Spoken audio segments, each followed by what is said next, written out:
One of the greatest mysteries in the history of existence is the concept of life itself.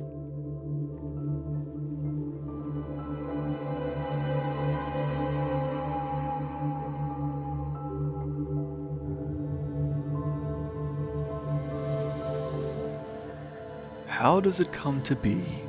What sparked the reaction to form new life? Magic is inherently an impossible truth, but the mere thought that one day life suddenly existed in a seafloor billions of years ago in the form of the first cells, it is truly the closest thing you can get to true magic.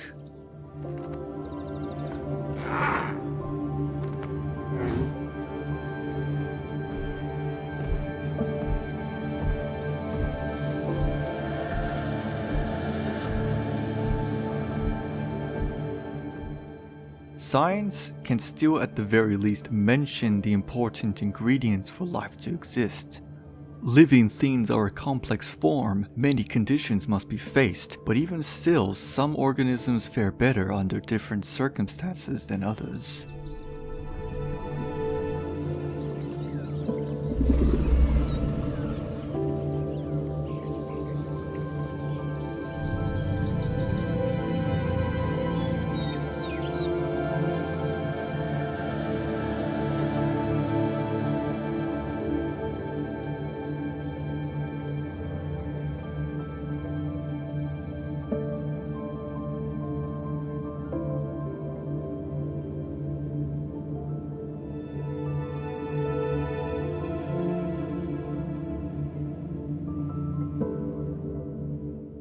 But if there's one constant for life to begin, is that no matter what, the one core thing that life must have is water.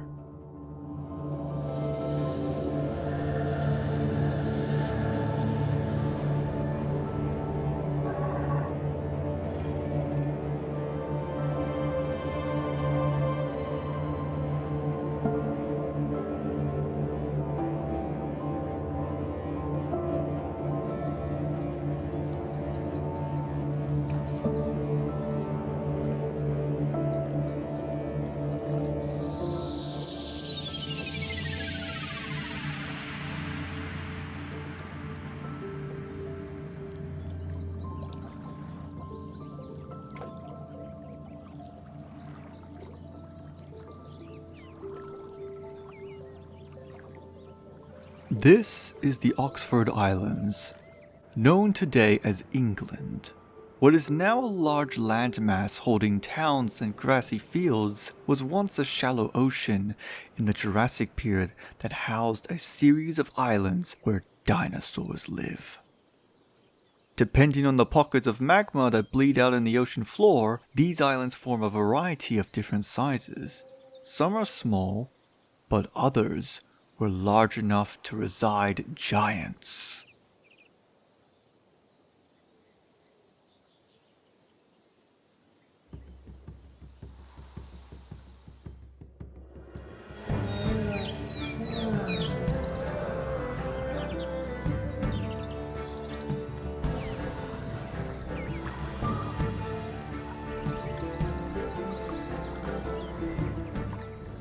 These Cetiosauriscus are 15 meters in length. The heaviest of members weigh close to 10 tons. They are the largest dinosaurs walking around these islands.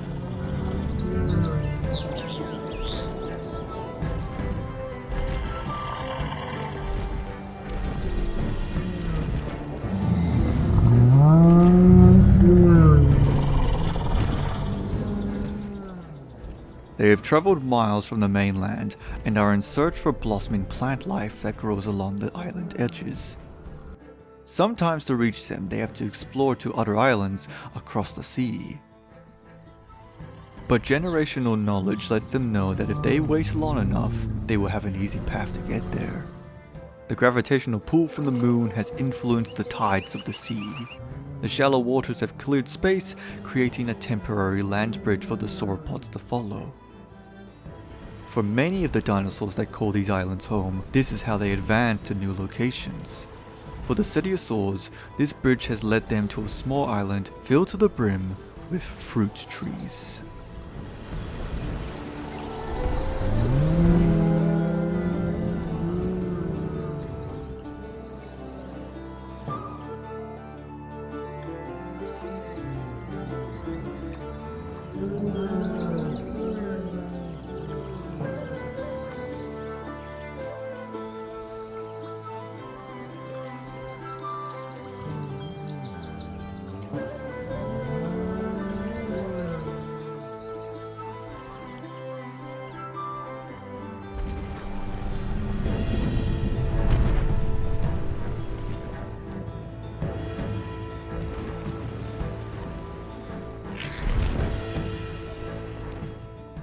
Having such enormous bodies, these Cetiosauruscus are in constant need to eat.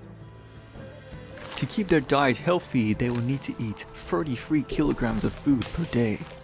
So for a giant sauropod, their daily activities involve moving around to find these special island reserves. Although feeding this much vegetation may seem harmful for the ecosystem, these sauropods actually provide a much needed role to keep the flora in these islands secured.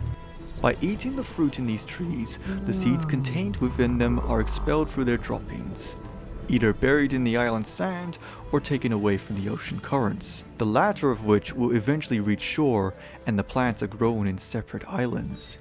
These dinosaurs are the yin and the yang of the Oxford Islands.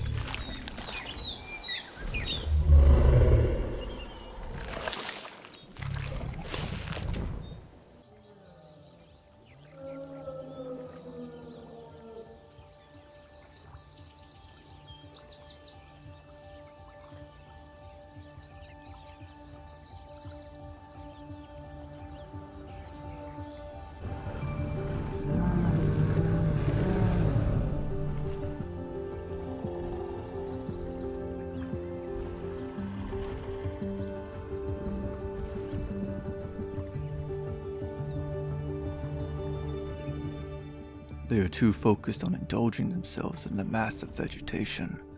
They lose track of time to the very currents that got them here. The tides have now returned. The shallow land bridge that they crossed to get here is now buried deep underwater. Standing between the Cetiosaurs and the island they came from is in oceanic depth. The island they currently are on is not large enough to house a herd of colossal giants. With water trickling in, they are losing space. With time running out, it is time to make the call.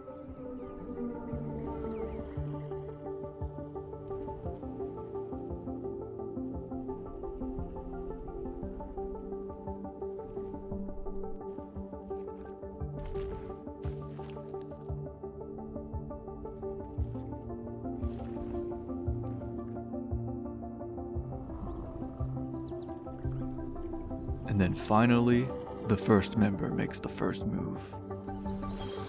She will swim back to the larger islands.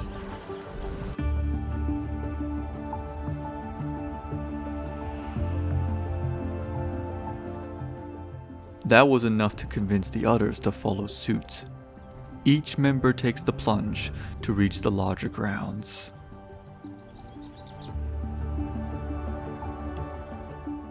Seeing one of the largest animals to have ever roamed the earth swim in deep water may at first seem like such an alien concept, but deep inside their anatomy, they hold a unique tool that temporarily helps them float. Sauropods have a unique system of organs inside their bodies, a systematic network of air sacs that run through their throats and makes them lighter. Add this with an additional enormous lung, then they become their own inflatable raft. This is a characteristic that all large sauropods inhabit. They needed these organs if they ever wish to be as large as they are now. All they need to do is just breathe in.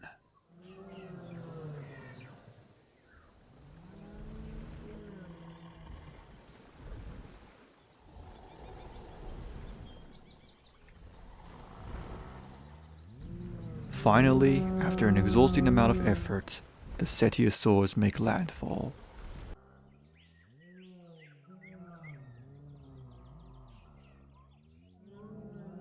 But it is without a consequence. In the end, the art of swimming is still an activity with the expense of energy, and weighing over 9 tons, the cetiosaurs are better living on land. This member was an elder, in the age of 94. Swimming was an act that was just too much to handle, and now he is nothing more than a free meal for the sharks.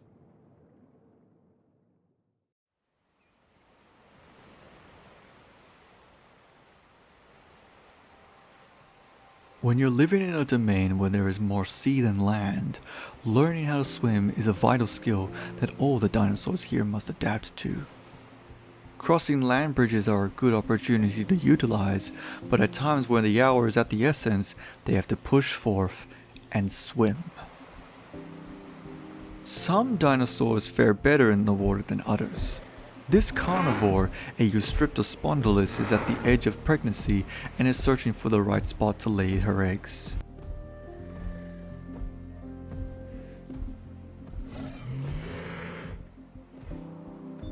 But finding unclaimed territory is a difficult objective. Other females have already claimed their spots and they are not willing to share. Their protective motherly instincts will kill rivals if they have to.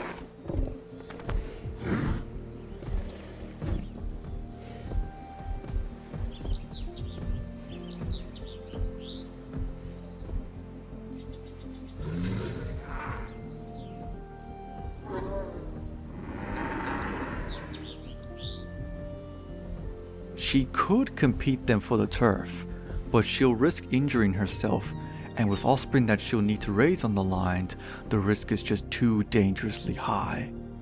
She has to search elsewhere.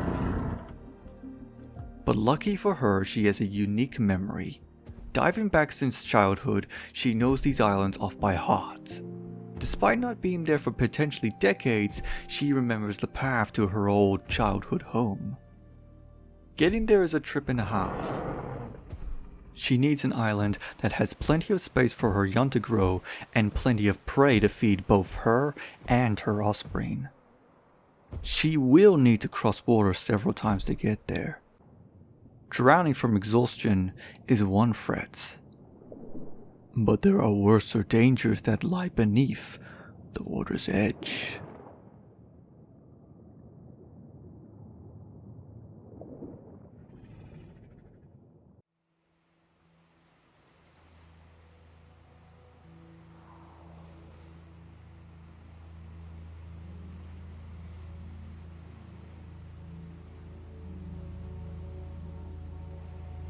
Sharing nest locations may be difficult for one dinosaur, but for a different dinosaur, sharing nests is not only plausible, but doing so may help benefit the offspring's chances of survival.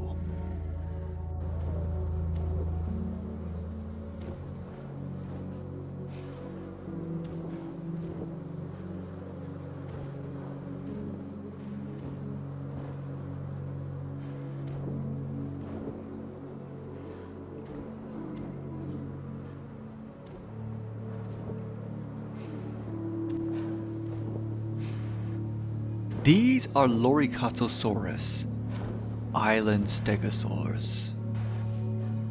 Normally, stegosaurs are solitary.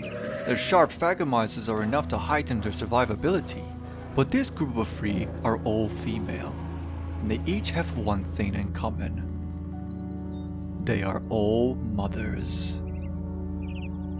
They are perfectly capable of defending themselves. It's raising several dozen infants that they have to focus their time and energy on.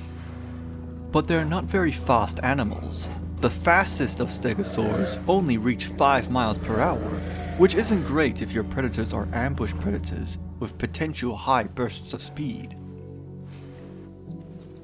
So by joining together in breeding season, the mothers have more area to guard. A mutual symbiotic agreement that benefits all of them.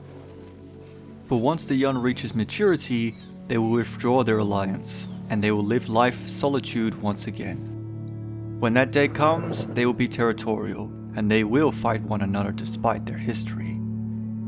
But that day may not come for another few years.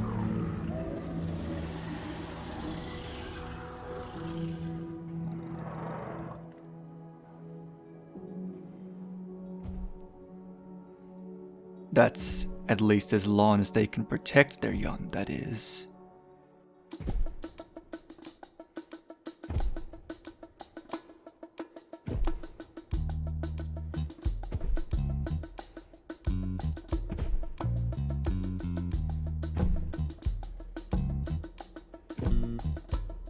The nest has attracted hungry visitors.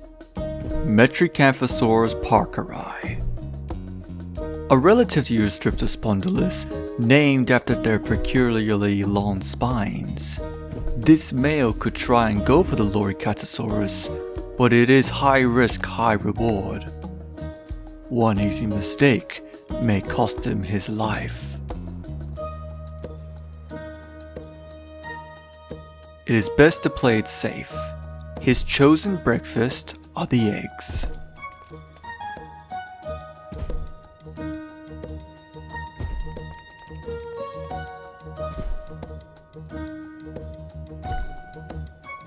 The Loricatosaurus are particularly gluttonous. When they're not incubating their eggs, they're busy gorging on vegetation. And with the mothers distracted, there's a window of opportunity for the carnivore.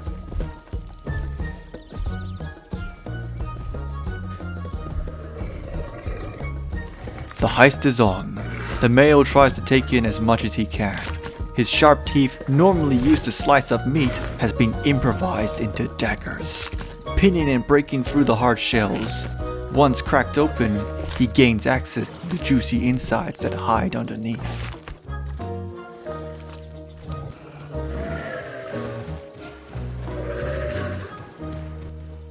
His cover's blown. Not wanting to risk a well-fortified and angry mother, the Metricanthosaurus flees from the scene of the crime. But his thievery has still garnered success. For this mother, she has already lost a third of her brood. And with the knowledge of a conniving theropod lurking nearby, all three mothers are now extra alert. They won't be leaving their nests for a good while now. It is best that he takes his victories and search for easier prey.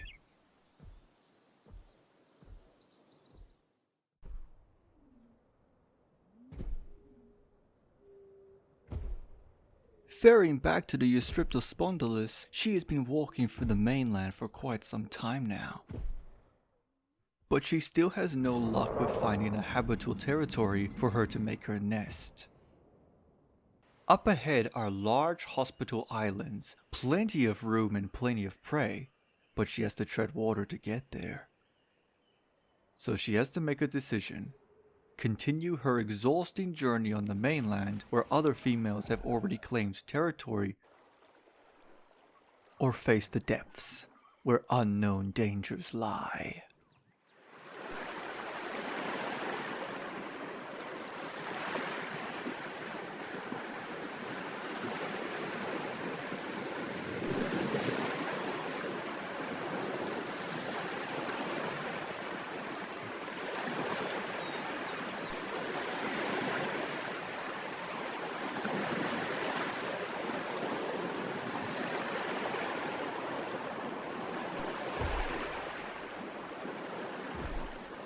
She chooses the latter.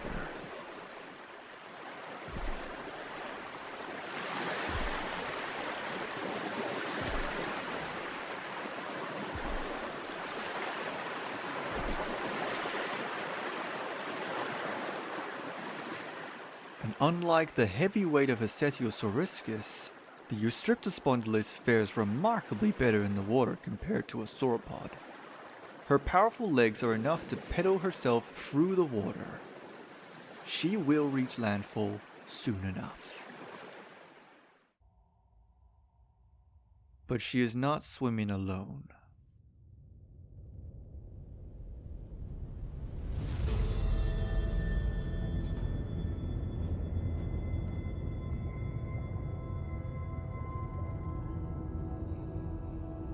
Nearby is a Liopleurodon. Not quite the exaggerated 25-meter giant marine reptile it has been falsely accused to be in the past. This male is more in the length of 7 meters. But still, despite the downgrade in size, he is still a very formidable predator of the sea. Out of her element and smaller than the Liopleurodon with 6 meters in length, the Eustriptospondylus is in perilous danger. But even then, she is still more than capable of defending herself against the marine reptile if she has to. For now, the reptile is oblivious to the dinosaur's presence, while the dinosaur sets course for solid ground.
Finally, she reaches landfall. She is safe from the Liopleurodon's clutches.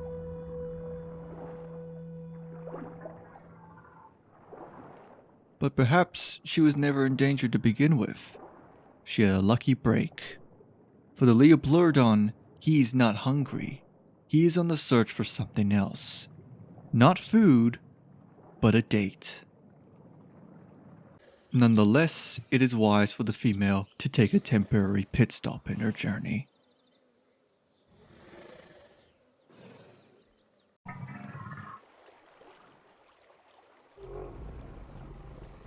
While the Eustriptospondylus rests on dry land, the Liopleurodon's journey for a mate carries on.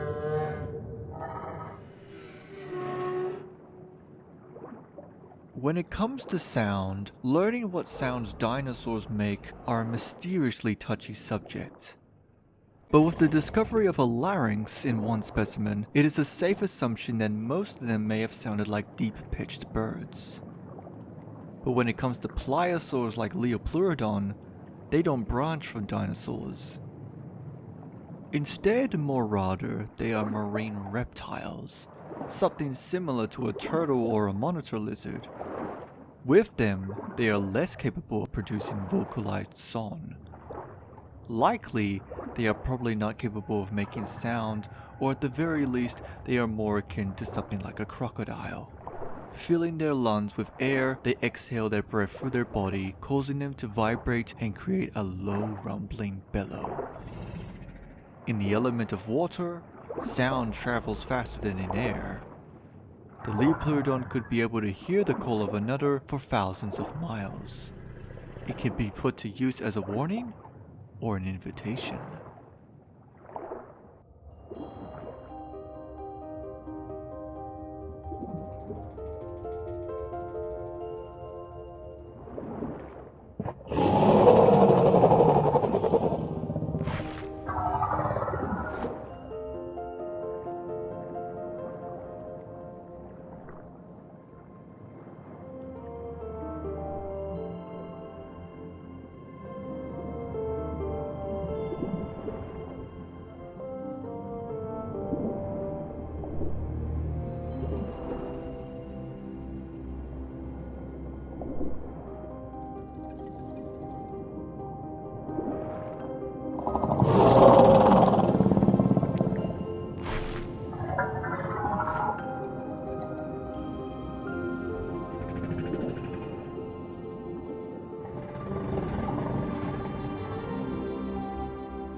A second Liopleurodon answers the call. A female. As the top predator of their ecosystem, they are fiercely territorial. If the female is not impressed with the male, she may very well retaliate violently.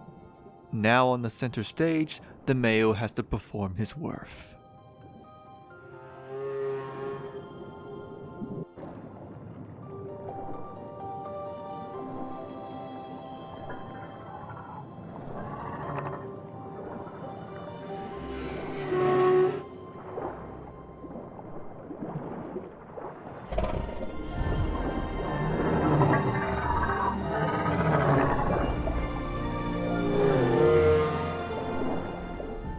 Taking his acrobatics to the next level, the male lets loose a series of underwater dances. He certainly has her attention now. The broad muscles from his flippers allow him to perform his underwater trance. Not only is it inherently romantic, but it also displays his well-fit genetics, displaying his agility and his speed, both of which are skills that a good hunter needs.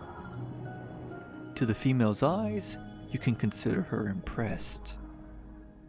And then at last the dance has ended, and for the female she is bewitched, kindly accepting the male's playful advances. Together they chart off alone where they will mate for hours.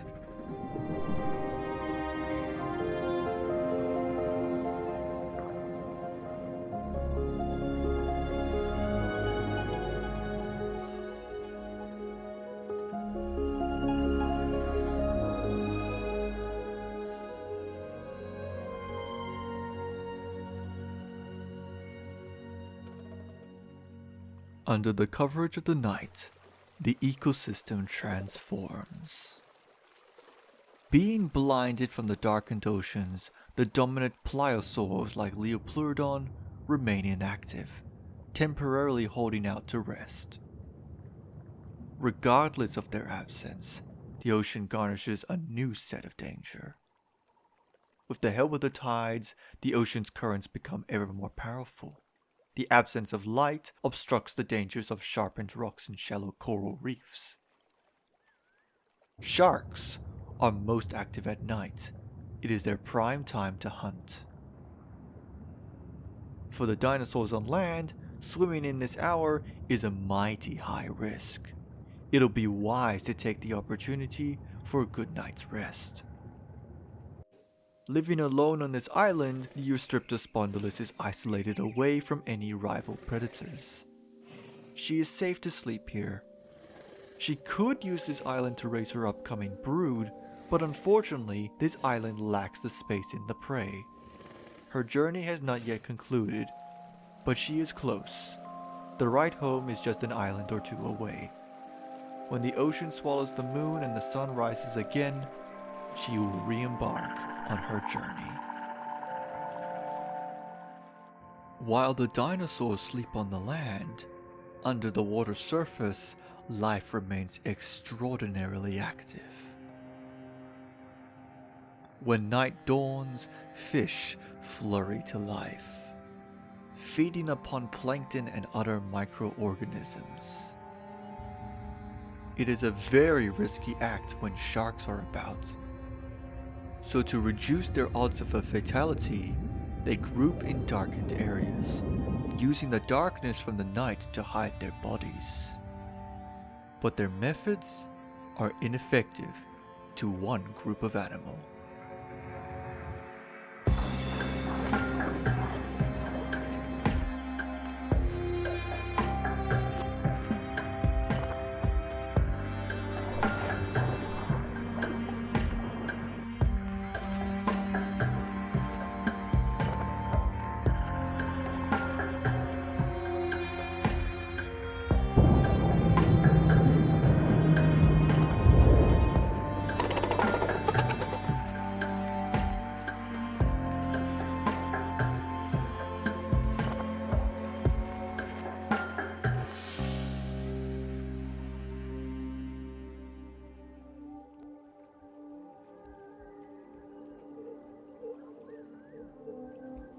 Nocturnal predators prowl in the Oxford Sea, These nighttime hunters are Ophthalmosaurus, a type of ichthyosaur. By day they lay cautious, hiding themselves from predators like Liopleurodon, only leaving their spots when they inevitably need to resurface to breathe. But when night dawns, they are hyperactive. Their secret is in the name itself. In Greek, the very name Ophthalmosaurus means eye lizard. Huge eyes can make all the difference. Having such large eyes in proportion to their skull allows them to possess a wider lens. This extended length permits the eye to capture more light into the retina, effectively giving them night vision. For the fish, the coverage of the dim light is ineffective against these marine reptiles. Nighttime is the best time for the ichthyosaurs to dine on.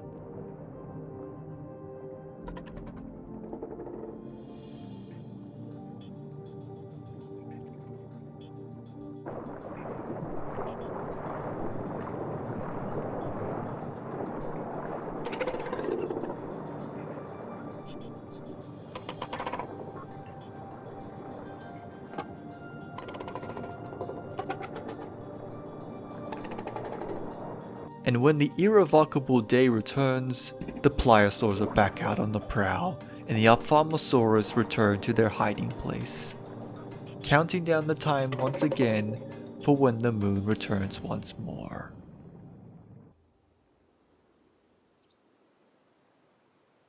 For the soon-to-be mother Eustriptospondylus, a full night's sleep has recharged her energy. She is ready to continue her seafaring life.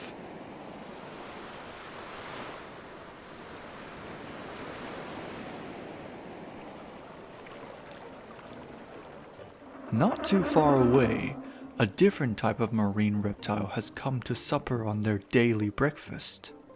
These pods of Cryptoclydus are plesiosaurs, a type of marine reptile that are distant relatives to pliosaurs like Liopleurodon. 4 broad flippers, long necks, and a simple elegant body makes up for the perfect blueprint to an underwater survivor. It is no wonder how this group of animals managed to survive through to the entire age of dinosaurs. The secret to their survival is rather unusual. Rocks. Not just any rock, but specifically smooth, pebble-like rocks that have been rounded from years of erosion. Plesiosaurs swallow these rocks, not for food, but for other major assistances that help aid their quality of life. These stomach rocks are called gastroliths, and inside the stomachs of plesiosaurs they help support their buoyancy, making it easier to go up and down in the water, and it also helps their digestion, since plesiosaurs can't naturally chew on their food.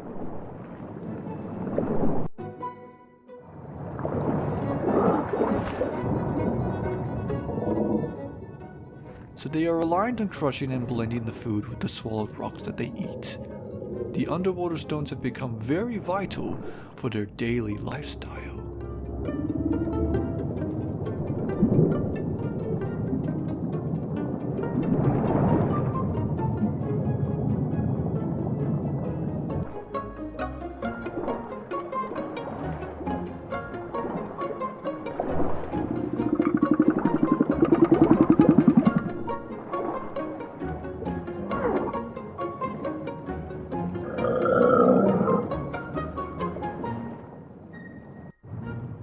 But alas, the Cryptoclydus are not the only ones feeding in the reefs today.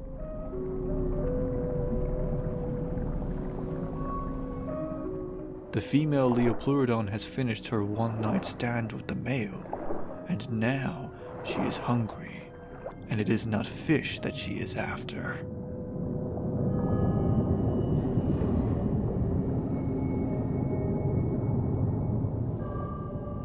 But catching a plesiosaur is a difficult task in and of itself. They are much more elegant and faster than the pliosaur. To catch one, she is to ambush them off guard.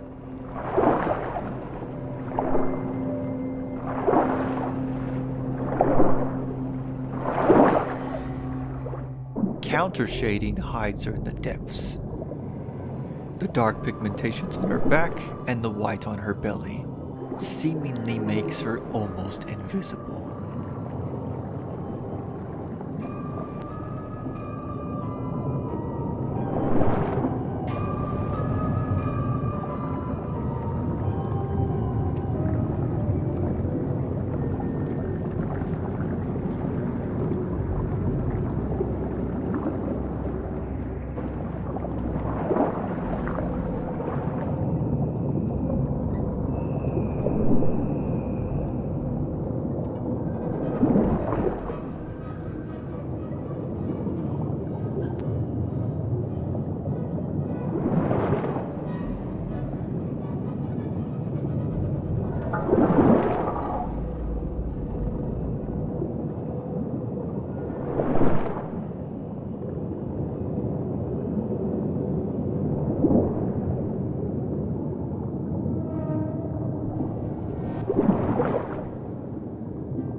Having a long neck may benefit a plesiosaur's odds of hunting, but it is also their greatest weakness.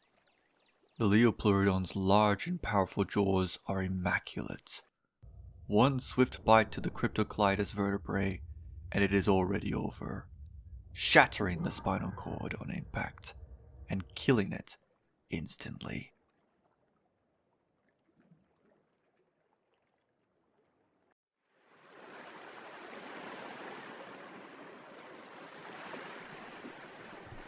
Finally, after a week of island hopping, the Eustriptospondylus has returned to the very island she was born.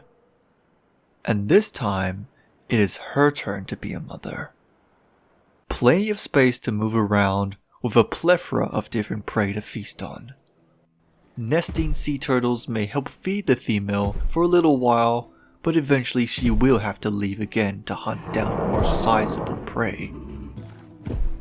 As for her children, there's plenty of small lizards and insects for them to practice their hunting skills on.